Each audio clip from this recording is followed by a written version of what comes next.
Somewhere in the Pacific Northwest, buried under 50 years of fallen leaves and silence, there might be $200,000 in cash.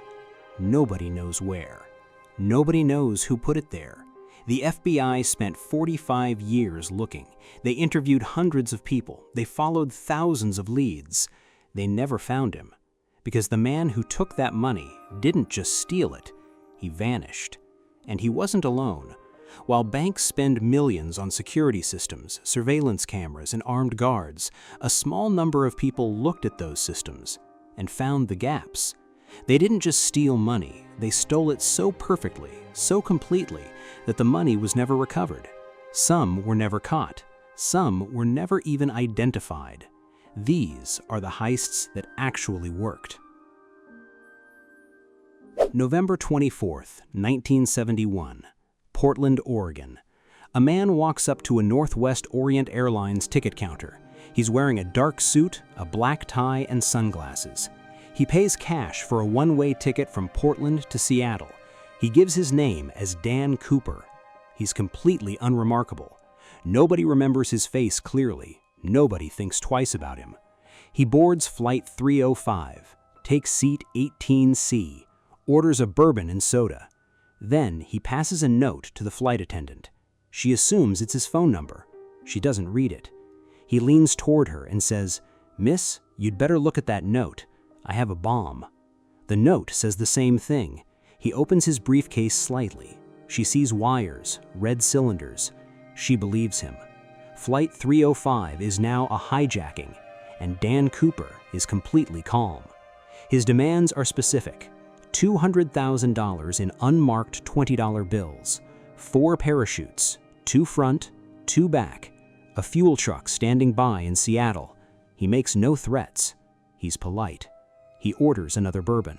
The FBI scrambles. The airline scrambles. They decide to comply because Dan Cooper has told them something important. If his demands are met, nobody gets hurt.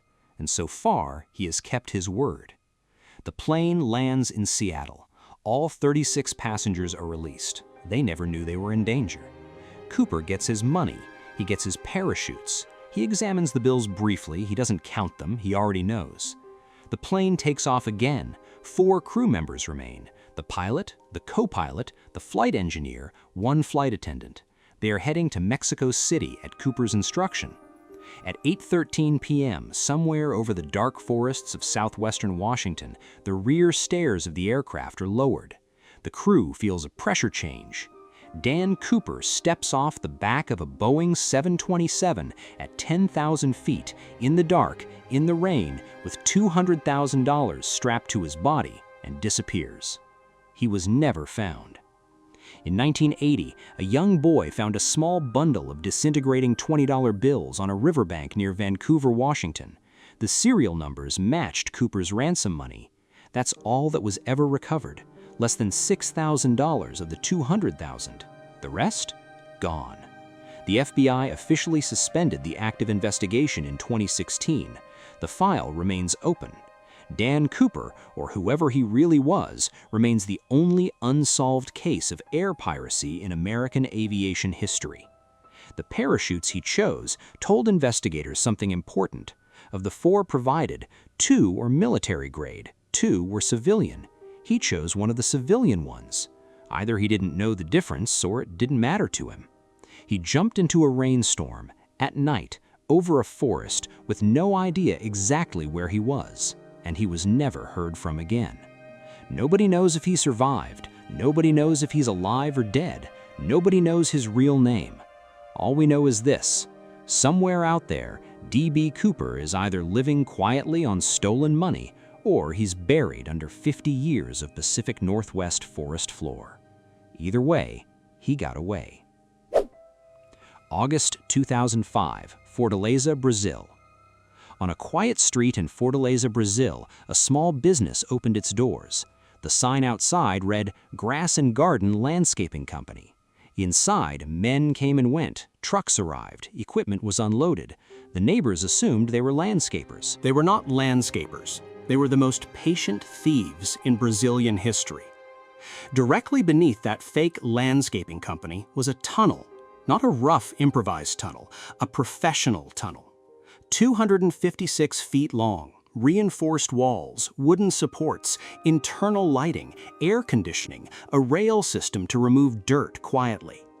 For 3 months, this crew dug, every day, quietly, directly toward the vault of the Banco Central, the Central Bank of Brazil, 2 blocks away. On the weekend of August 6th, they broke through. Inside was the Banco Central's cash processing facility, specifically the vault containing $70 million in non-sequential, non-traceable bills scheduled for destruction because they were old and worn. Non-sequential meant the serial numbers hadn't been recorded. Non-traceable meant they couldn't be tracked. The perfect money to steal. The thieves worked through the weekend while the bank was closed. By Monday morning, when employees arrived, the vault was $70 million lighter. The landscaping company was empty. It remains the largest bank robbery in Brazilian history, the equivalent of $70 million. Gone. Police eventually arrested several suspects. A total of roughly $9 million was recovered. The remaining $61 million has never been found. Some suspects were released. Others served partial sentences. The money is still out there. 3 months, a fake business, 256 feet of tunnel, and $61 million that simply does not exist anymore. February 2003, Antwerp, Belgium. Antwerp is the diamond capital of the world. Every year, more than $200 billion worth of diamonds pass through this small Belgian city. The Diamond District contains the highest concentration of wealth per square meter of any place on Earth. And at the center of it is the Antwerp Diamond Center, a vault containing thousands of safe deposit boxes used by diamond merchants from around the world to store their most valuable inventory.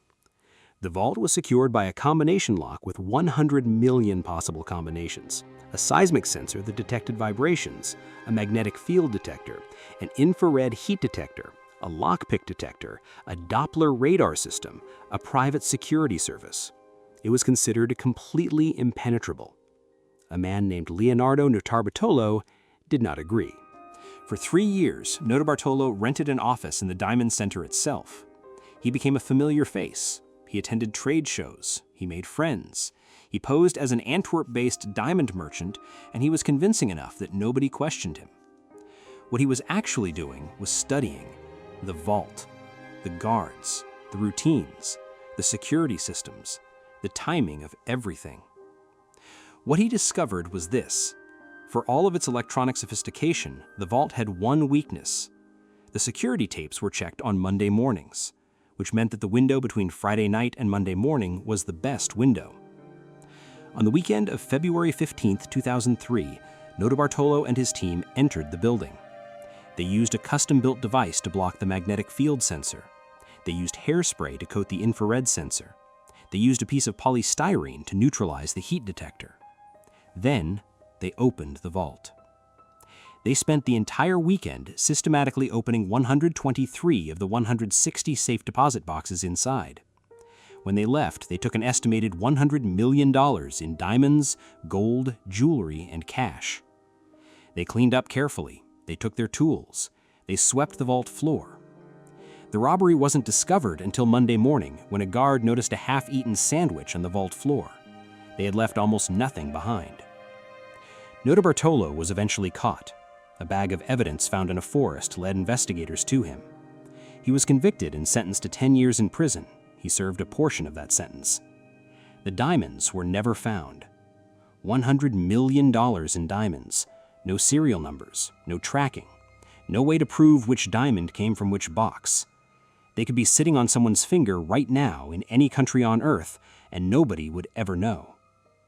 Notarbartolo has always claimed he was hired by a diamond merchant to stage the robbery for an insurance fraud, and that the vault was mostly empty when he entered.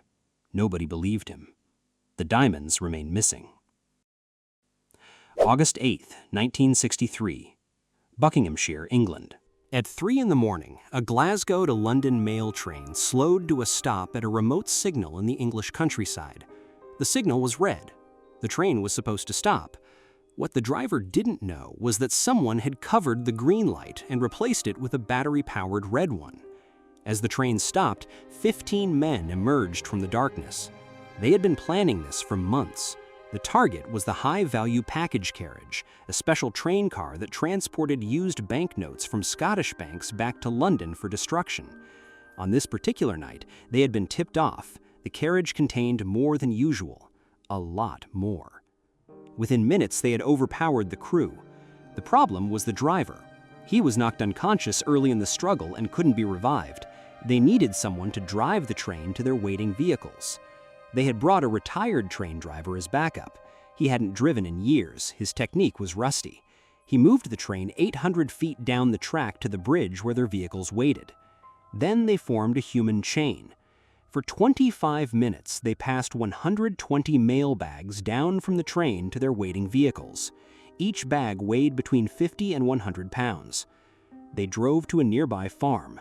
They counted the money. 2.6 million pounds, the equivalent of roughly $50 million today. The investigation that followed was massive. Scotland Yard deployed more officers than any previous case. And they made a critical mistake. They stayed at the farm too long. Police found fingerprints, evidence, names. Most of the gang was eventually caught. Most went to prison. One of the most famous robbers, Ronnie Biggs, escaped from prison and fled to Brazil, where he lived freely for 36 years before returning voluntarily to England in 2001, an old and sick man seeking medical care. Of the 2.6 million pounds stolen, only 400,000 pounds was ever recovered. The Great Train Robbery became legendary, not because it was perfect, because it was audacious. 15 men, a fake signal, a 25-minute human chain, and 2.2 million pounds that simply disappeared. D.B. Cooper stepped off a plane and into legend. 3 months of digging bought a crew $61 million. 3 years of patience got Leonardo Notarbartolo inside the most secure diamond vault in the world. 15 men with a fake traffic signal walked away with the equivalent of 50 million pounds. These heists worked for different reasons, different skills, different levels of planning, different amounts of luck. But they all had one thing in common. The people who did them looked at systems that were designed to be unbeatable and found the one thing the designers hadn't thought of. D.B. Cooper found the rear stairs. The Antwerp crew found the weekend window. The Brazil team found the space underneath the street. The train robbers found the signal. Security systems are built by people, and people always miss something. Every vault that was robbed in this video was redesigned afterward. Every system was updated. Every weakness was closed. But somewhere out there, right now, there is a new gap that nobody has found yet. Let's hope the wrong person doesn't find it first. If this video kept you watching, subscribe. Next time, we go deeper into the stories that history forgot.